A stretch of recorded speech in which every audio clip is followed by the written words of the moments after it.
मनसे अध्यक्ष राज ठाकरे यांना राज्य सरकार घाबरतं असा घरचा आहेर काँग्रेसचे नेते संजय निरुपम यांनी दिलाय। सरकारला राज ठाकरेंची भीती वाटते आणि त्यामुळेच 1 मेच्या औरंगाबाद सभेसाठी शर्तींचं उल्लंघन केल्याप्रकरणी त्यांच्यावर कारवाई होत नसल्याचा आरोप संजय निरुपम यांनी केला। सभेच्या अटींचं उल्लंघन केल्याबद्दल राज ठाकरेंच्या अटकेची मागणी देखील निरुपम यांनी केली आहे। तसंच मुंबई पोलिसांकडून राज ठाकरेंवर कारवाई न झाल्याबद्दल निरुपम यांनी नाराजीही व्यक्त केली आहे। या सगळ्याबाबत संजय निरुपम यांच्या सोबत संवाद साधलेला आहे मनश्री पाठकने, आपण पाहूया।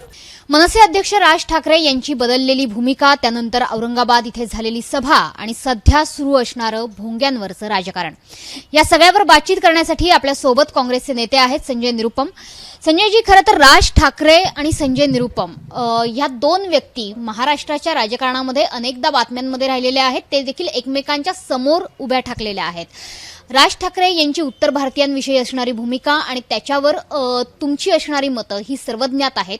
मात्र राज ठाकरे यांनी आता जी हिंदुत्वाची भूमिका घेतलेली आहे, ज्या पद्धतीने भोंग्यांचं राजकारण सुरू आहे आणि त्यावरही ते उत्तर प्रदेशचं कौतुक करतायत, कसं बघताय या सगळ्याकडे?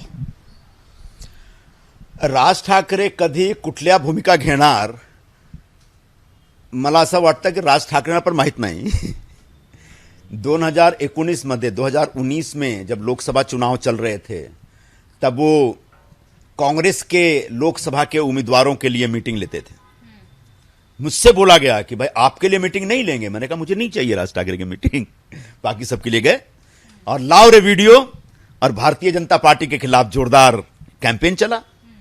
अचानक 2 साल बाद उनकी पूरी भूमिका बदल जाती है। वो जो सभाएं ले रहे हैं उसमें भारतीय जनता पार्टी के खिलाफ कुछ कमेंट नहीं कर रहे, बल्कि भारतीय जनता पार्टी का कौतुक कर रहे हैं, भारतीय जनता पार्टी के नेताओं का, उनके विचारों का, भारतीय जनता पार्टी की जो फेलियर है, जो बेरोजगारी और महंगाई के मुद्दे पे भारतीय जनता पार्टी पूरी तरह से फेल हुई दिख रही है, उसके ऊपर कुछ नहीं बोल रहे हैं। अगर कुछ बोल रहे हैं तो सिर्फ एक नया मुद्दा लेकर के खड़े हुए हैं कि मस्जिदों के ऊपर जो लाउड स्पीकर लगा हुआ है, उस लाउड स्पीकर को आप उतारिए। राज ठाकरे कोई नहीं होते कहने वाले, और सरकार को कभी भी ऐसे किसी की धमकी या दबाव में आना भी नहीं चाहिए। मस्जिद पे लाउड स्पीकर हो या मंदिर पे लाउड स्पीकर हो या कहीं पर भी लाउड स्पीकर हो, वो कब बजेगा, कैसे बजेगा, कितना बजेगा, इसके लिए सुप्रीम कोर्ट का आदेश है, सुप्रीम कोर्ट की गाइडलाइंस है, और उस गाइडलाइन के हिसाब से सरकार को और पुलिस को काम करनी चाहिए। लेकिन मैं ये देख रहा हूं कि जानबूझ करके हिंदू और मुस्लिम के बीच एक तनाव पैदा करने के लिए, वह भी रमजान के माहौल में, जब रमजान का महीना चल रहा है, जब मुस्लिम समाज एक रोजा रखे हुए है, अपने एक पूरा धार्मिक उसमें रोज पे है पूरा समाज, तब जानबूझ के मौलानाओं को और मौलवियों को धमकी देना, डराना और एक तनावपूर्ण वातावरण तैयार करना, यह राज ठाकरे की तरफ से हुआ। दूसरा, मैंने देखा कि औरंगाबाद में जब उनकी सभा हो रही थी, तो जब औरंगाबाद में उनकी सभा हो रही थी, तब महाराष्ट्र पुलिस ने कोई 16 शर्तें रखी थी, और उन 16 शर्तों में 12 शर्तों का उन्होंने उल्लंघन किया। राज ठाकरे के खिलाफ कोई कार्रवाई नहीं हुई। दिखाने के लिए बहुत ही नॉमिनल धाराएं लगा दी गई हैं, जिनका बहुत ज्यादा अर्थ नहीं है। तो मेरे मन में सवाल उठता है कि क्या सरकार, मुंबई पुलिस, महाराष्ट्र पुलिस राज ठाकरे से डर रही है, घबरा रही है? आखिर सख्त कार्रवाई क्यों नहीं कर रही है? जिस तरीके से राणा दंपत्ति के खिलाफ कार्रवाई हुई, बहुत वाजिब कार्रवाई थी, मैं उसका स्वागत करता हूं। राणा दंपत्ति ने जिस प्रकार से धमकी दी कि मातोश्री के सामने जाके हम हनुमान चालीसा पढ़ेंगे और कोई रोक करके दिखा दे, ऐसे नहीं होता, और पुलिस ने एकदम से वाजिब एक्शन लिया और उनको अंदर डाला। उसी तरह से कार्रवाई राज ठाकरे के खिलाफ क्यों नहीं हो रही है? लेकिन आप कह रहे हैं कि महाविकास आघाड़ी सरकार डर रही है राज ठाकरे के खिलाफ कार्रवाई करने की। मेरे मन में सवाल उठ रहा है, क्यों डर रही है, क्या लगता है? नहीं, मेरे मन में यह सवाल उठ रहा है कि जिस तरीके से राणा दंपत्ति के खिलाफ कार्रवाई हुई, जो कि सही कार्रवाई थी, उसने राज्य सत्ता को चुनौती दी, उसने माहौल खराब करने की कोशिश की, सांप्रदायिक जो एक सद्भाव होता है उसको तोड़ने की कोशिश की, बिल्कुल उससे ज्यादा सांप्रदायिक सद्भाव को तोड़ने की कोशिश, या पूरा अभियान राज ठाकरे उनकी पार्टी की तरफ से चल रहा है। तो आज तक, अभी तक महाराष्ट्र सरकार ने, मुंबई पुलिस ने राज ठाकरे को गिरफ्तार क्यों नहीं किया? करना चाहिए, यह हमारी मांग है। पहले मुझे शक मेरे मन में पैदा हो रहा है, फिर एक सवाल पैदा हो रहा है कि क्या घबराहट हो रही है, और नहीं तो कार्रवाई करिए, एक्शन लीजिए। लेकिन महाविकास आघाड़ी सरकार में तो आपकी पार्टी भी शामिल है, तो क्या सरकार में बन नहीं रही? क्योंकि शिवसेना जो है वो भी हिंदुत्व की राजनीति करती है, हिंदुत्व के मुद्दे पर कुछ परिणाम हो सकता है उनके, इसलिए ये कार्रवाई नहीं हुई। ये डर क्यों रहा है? राज ठाकरे कोई हिंदुत्व की राजनीति नहीं कर रहे हैं। राज ठाकरे अपने मतलब की राजनीति कर रहे हैं। वो हमेशा अपना रंग बदलते हैं, झंडा बदलते हैं, ढंग बदलते हैं। ये पूरा महाराष्ट्र देख रहा है पिछले 10-15 वर्षों में। तो इसलिए उनकी राजनीति से हिंदुत्व खतरे में आ जाएगा। शिवसेना को अगर ऐसा लग रहा है तो ये गलत है। ऐसा नहीं सोचना चाहिए शिवसेना को। सबको पता है, सबको यह दिख रहा है कि राज ठाकरे अपने मतलब की राजनीति के लिए अयोध्या जा रहे हैं। जो राज ठाकरे अब तक उत्तर भारतीयों की पिटाई करवाते थे, यहां रहने वाले गरीब फेरी वाले, ऑटो वाले, टैक्सी चलाने वाले उत्तर भारतीय मजदूरों के ऊपर हमले करवाते थे, उनको यहां से भगाने की, भाग जाने की धमकी देते थे, आज वो उत्तर भारत जा रहे हैं, अयोध्या जा रहे हैं। बिल्कुल जा सकते हैं, मुझे इस पर ऐतराज नहीं है। लेकिन उनके मन को ये सारी बातें कचोटती नहीं है क्या? जिस उत्तर भारत में जा रहे हैं, उस उत्तर भारत के लोगों को जो पिटवाया था, मरवाया था, क्या उसके लिए राज ठाकरे को माफी नहीं मांगनी चाहिए? मांगनी चाहिए। उन्होंने पाप किया था, उस पाप का प्रायश्चित करना पड़ेगा, वरना अयोध्या जाकर के मत्था टेकने का कोई अर्थ नहीं है, कोई आशीर्वाद नहीं मिलने वाला है। तो ये एक पोजिशनिंग हो रही है। और मुझे बार बार ऐसा लगता है कि कहीं ना कहीं भारतीय जनता पार्टी ने, जिसका एक अपना प्रोग्राम होता है कि सांप्रदायिक तनाव बना के रखे माहौल पूरे स्टेट में, जहां जहां पर भी अपोजिशन की सरकार है, उस भारतीय जनता पार्टी ने अपना पूरा का पूरा यह कार्यक्रम राज ठाकरे को आउटसोर्स कर दिया है कि साहब हम नहीं कर पा रहे, आप करिए। लेकिन राज ठाकरे तो अभी उत्तर प्रदेश की काफी तारीफ भी कर रही है, उन्होंने योगी सरकार की भी तारीफ करी है। हाँ, ये हमको भी दिख रहा है, बहुत अच्छी बात है, अच्छी बात है। उत्तर प्रदेश का, बिहार की भी तारीफ होनी चाहिए, गुजरात की भी वो तारीफ करते थे, तमिलनाडु की तारीफ करिए, राजस्थान की तारीफ करिए, मध्य प्रदेश की तारीफ करिए। मतलब प्रेम का विचार सबसे महत्वपूर्ण होता है। इनके अंदर तो सिर्फ नफरत ही रही, सबसे नफरत ही करते रहे। अभी भी एक हिंदुत्व का विचार लेने के लिए मुसलमानों से नफरत पैदा कर रहे हैं। ये राजनीति नहीं होती। लेकिन इस तारीफ से क्या मुंबई में जो उत्तर भारतीय है, क्या वो पिछली बात उनकी भूल जा पा रहे हैं? मुझे नहीं लगता। अगर उनको इस प्रकार की गलतफहमी है कि योगी साहब जो मुख्यमंत्री जी हैं उत्तर प्रदेश के, उनकी तारीफ करके मुंबई के उत्तर भारतीय उनको माफ कर देंगे, तो बहुत बड़ी गलतफहमी है। जो पिछली बातें हैं राज ठाकरे की, वो उत्तर भारतीय नहीं भूलेंगे। अगर भूलने की गुंजाइश तब बनेगी जब ये माफी मांगेंगे उन गरीबों से, कमजोरों से।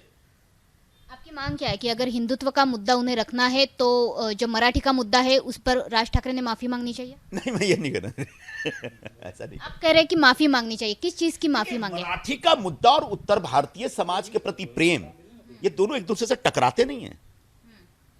ये तो महाराष्ट्र का, पूरे हिंदुस्तान के अलग अलग कोनों से, राज्यों से आए लोगों के ऊपर उपकार है कि महाराष्ट्र ने और मुंबई ने सबको यहां पर रहने का शरण दिया, आश्रय दिया, नौकरी दी, जीवन दिया।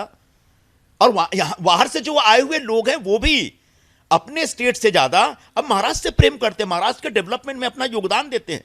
तो अगर किसी को यह लगता है कि कट्टर मराठीवाद और उत्तर भारतीयों का सम्मान, ये दोनों एक दूसरे के विरोध में हैं, ये अप्रोच गलत है। और ये अप्रोच राज ठाकरे का था जो कि गलत था। और अगर अब आप हिंदुत्व की धारणा स्वीकार करना चाहते हैं तो ये आपका फैसला है, मुझे इसके ऊपर कोई ऐतराज नहीं हो सकता।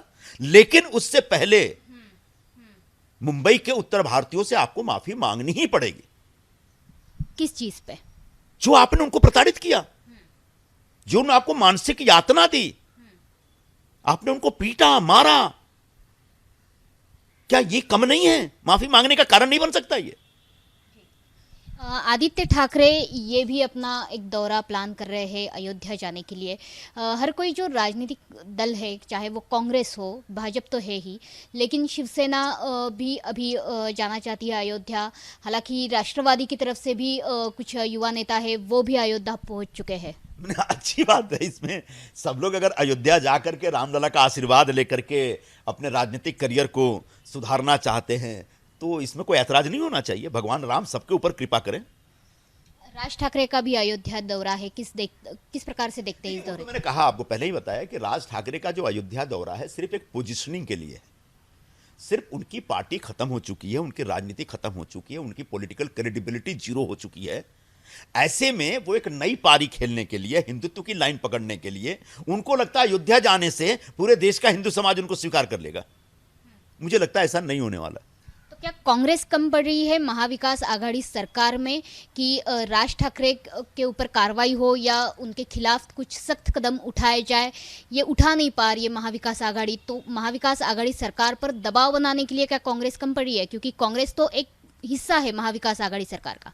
अब जो लोग सरकार में शामिल हैं, जो लोग सरकार के तंत्र में अपनी बात रखते हैं नियमित तौर पर, उनने ये बात किस हद तक रखी है नहीं रखी है मुझे नहीं मालूम है। लेकिन मैं एक व्यक्तिगत तौर पर, निश्चित तौर पर कांग्रेस के एक वर्कर के तौर पर और निश्चित तौर पर मुंबई के एक रहवासी के तौर पर जो मैंने महसूस किया वो आपके सामने रख रहा हूं। मुंबई के लोगों के मन में ये दुख है, चिंता है, डर है और बड़ी चिढ़ है कि राज ठाकरे जो पूरे मुंबई का माहौल खराब करने के लिए सरेआम निकले पड़े हैं और सरकार को जितनी सख्त कार्रवाई करनी चाहिए उतनी सख्त कार्रवाई करती हुई दिख नहीं रही है। होम मिनिस्ट्री कम पड़ी है इसमें, होम मिनिस्ट्री और मुंबई पुलिस हो, मुंबई पुलिस के कमिश्नर साहब हो या डीसीपी साहब हो, इन सभी लोगों के सामने ये सवाल मैं छोड़ रहा हूं। ये सवाल मुंबई के लोग पूछ रहे हैं कि क्या घबराहट हो रही है, कोई परेशानी है। सरकारें अपने इकबाल से चलती हैं, कानून का डर सबके अंदर होना चाहिए और कोई भी व्यक्ति कानून से ऊपर नहीं है। ऐसा लग रहा है कि राज ठाकरे कानून से ऊपर हो गए हैं, वो कुछ भी बोल लेते हैं, सरकार चुपके से उनके एजेंडे के हिसाब से काम करके शांति स्थापित करने के लिए बेचैन है। ये मैसेज गलत जा रहा है। लेकिन सरकार का दावा है कि राज ठाकरे का जो भूंगा आंदोलन है वो फेल होता हुआ नजर आ रहा है और ज़्यादा से ज़्यादा उसका जो इम्पैक्ट है वो तो हिंदुओं के मंदिरों पर ही हो रहा है, क्योंकि सुबह की जो आरती है या अलग कुछ पूजा पाठ है, कार्यक्रम है, वो भी बंद करने पड़े हैं। बिल्कुल बिल्कुल, ये आप सही कह रही हैं और मेरा भी ऐसा मानना है कि पंढरपुर में लाउड स्पीकर बंद हो गया। पंढरपुर में, शिरडी में जो काकड़ आरती होती थी सुबह 4 बजे की, वहां लाउड स्पीकर नहीं बज रहा है। मस्जिदों में तो आपने उतारने का कहा, ठीक है, लेकिन ये सब ऐसा जा रहा है, ऐसा लग रहा है कि ये राज ठाकरे ने कहा और सरकार ने कर दिया। ऐसा नहीं होता। इसलिए मैंने प्रारंभ में कहा कि लाउड स्पीकर कब बजना चाहिए, कितना बजना चाहिए, कैसे बजना चाहिए, कहां बजना चाहिए, ये तो देश में कानून है, सुप्रीम कोर्ट का आदेश, और उस आदेश के ऊपर मुंबई पुलिस अपने गाइडलाइंस तैयार कर सकती है और मुंबई पुलिस को उस हिसाब से गाइडलाइंस को अपने लागू करना है सिर्फ। लेकिन मैसेज क्या दे रहे हैं आप कि राज ठाकरे ने कहा, उन्हें एजेंडा सेट किया, उसके हिसाब से हमने काम कर दिया। लेकिन सरकार का तो दावा है कि कुछ ना करते हुए, मतलब जैसे कि आप बोल रहे हैं कि सख्त कदम उठाए बिना जो आंदोलन है राज ठाकरे का वो फेल हो गया। भूंगा आंदोलन की जान जो है वो महाराष्ट्र में से निकल गई, महाराष्ट्र पर उसका कोई भी इम्पैक्ट नहीं हुआ। ईश्वर करे। अब आपने अभी खुद कहा कि सरकार ये कह रही है कि मंदिर पर से लाउड स्पीकर उतर गए, पंढरपुर में नहीं हो रहा, तुलजापुर में नहीं हो रहा, तो ये तो इम्पैक्ट है। फिर भी अगर लोगों को लगता है कि कोई इम्पैक्ट नहीं हो, बहुत अच्छी बात है। मैं तो ईश्वर से प्रार्थना करता हूं कोई इम्पैक्ट ना हो, मुंबई का, महाराष्ट्र का माहौल एकदम शांतिपूर्ण रहे। कोई व्यक्ति कितना भी सांप्रदायिक तनाव पैदा करना चाहे, उसको कामयाबी ना मिले, हम सभी कामना करते हैं और उसी दुख और दर्द को लेकर के मैं ये बात कह रहा हूं। भाजपा और मनसे की युति की चर्चा भी राजनीति में होती रहती है, हालांकि उसके बारे में कोई पुष्टि किसी भी दल ने दी नहीं है, भाजपा ने ना ही मनसे ने। तो क्या लगता है अगर ये दोनों पार्टीज एक साथ आ जाएगी तो मुंबई पर क्या इम्पैक्ट होगा? क्या मुंबई का उत्तर भारतीय ये सहन कर पाएगा और जो उत्तर भारतीय वोटर है, जो भाजपा के वोटर है, वो क्या सोचेंगे? देखिए, भाजपा और मनसे के युति होने वाली है, ये जो आप कह रही हैं, मैं कह रहा हूं हो चुकी है युति। ये तो युति तो है भाई। राज ठाकरे एक भाषण देते हैं जोरदार लाउड स्पीकर के मुद्दे पे, उसके दूसरे तीसरे दिन नितिन गडकरी जी उनके घर पहुंच जाते हैं फूल लेके, पता नहीं कौन सा पराक्रम किया। उसके बाद दानवे साहब भी पहुंच जाते हैं। फिर मैं देखता हूं कुछ नेता लोग कहते हैं कि साहब जितना लाउड स्पीकर चाहिए हम देते हैं, और लाउड स्पीकर का एक पूरा जमावड़ा दिखाते हैं बीजेपी के लोग। तो कुल मिला के युति तो हो चुकी है, बस सिग्नेचर होना बाकी है। कुछ भाजपा के जो उत्तर भारतीय नेता है वो भी मिलने गए थे राज ठाकरे से। मुझे याद नहीं आ रहा कौन, कोई गए होंगे, मुझे नहीं, मैंने ध्यान नहीं दिया। तो बड़े नेताओं का, तो बीजेपी के 2-3 नेताओं के बारे में तो मैंने देखा, क्योंकि उन्होंने खुद ही ट्विटर पे डाला, उन्हें खुद ही प्रचारित किया, तो हमको देखने को मिला। चुपके से जाके मिलके आते तो किसी को पता भी नहीं चलता। अब रह गई बात इसका क्या असर पड़ेगा, तो यकीनन मुंबई के उत्तर भारतीय समाज को इस प्रकार का कोई भी गठबंधन नागवार गुजरेगा, अच्छा नहीं लगेगा। अगर भारतीय जनता पार्टी को इस बात का एहसास है तो अच्छी बात है, नहीं एहसास है तो कोई बात नहीं, वो उनकी प्रॉब्लम है। आखिरी सवाल, आप कह रहे हैं कि जो सरकार में शामिल है वो शायद उस हद तक अपनी बात नहीं रख पा रहे हैं कि राज ठाकरे पर, तो आप तो कह रहे हैं कि सरकार में जो है उनको सख्त कदम उठाने चाहिए। हाँ, मैंने ये आप कांग्रेस की तरफ से क्या मांग रखेंगे? कांग्रेस के जो आपके लीडर है जो सरकार में शामिल है उनसे क्या मांग करेंगे? देखिए, मैंने एक बुनियादी बात रखी कि ऐसा देख, पॉलिटिक्स क्या होता है? परसेप्शन पे होता है। सामाजिक कामकाज परसेप्शन पे चलता है, प्रशासन परसेप्शन पे चलता है। तो ऐसा एक परसेप्शन, अवधारणा या धारणा बन गई है कि राज ठाकरे के खिलाफ सरकार सख्त कार्रवाई नहीं कर रही है। इस परसेप्शन को बदलना पड़ेगा। तो आप अब कांग्रेस ये बदलने की, या इस परसेप्शन को बदलने की जिम्मेदारी सरकार की है। और सरकार के मतलब पुलिस की है, पुलिस की मतलब होम मिनिस्ट्री की है, होम मिनिस्ट्री नहीं तो मुख्यमंत्री की, मुख्यमंत्री तो पूरी सरकार की है। अब इसमें हमारे जो लोग वहां पे सरकार में संवाद करते हैं, उनने कहा नहीं कहा, किस कदर कहा, कितना कहा, मुझे नहीं मालूम है। तो आप मांग कर रहे हैं? मैं बिल्कुल मांग कर रहा हूं कि सख्त कार्रवाई होनी चाहिए। तो आप और किसी से जाके ऐसी एक धारणा दिख रही है कि सख्त कार्रवाई नहीं हो रही है। तो आप किससे जाके मिलेंगे? मतलब आपके कांग्रेस लीडर? मैं किसी मिलता होता नहीं जल्दी। अच्छा, तो आप सिर्फ मांग कर रहे हैं? आपके माध्यम से सरकार तक ये बात पहुंचा रहा हूं।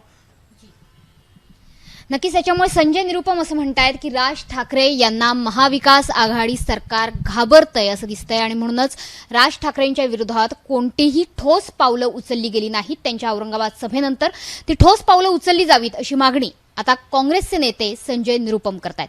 कॅमेरामॅन प्रशांत समोदेश पाठक, एबीपी माझा, मुंबई. एबीपी माझा, उघडा डोळे बघा नीट.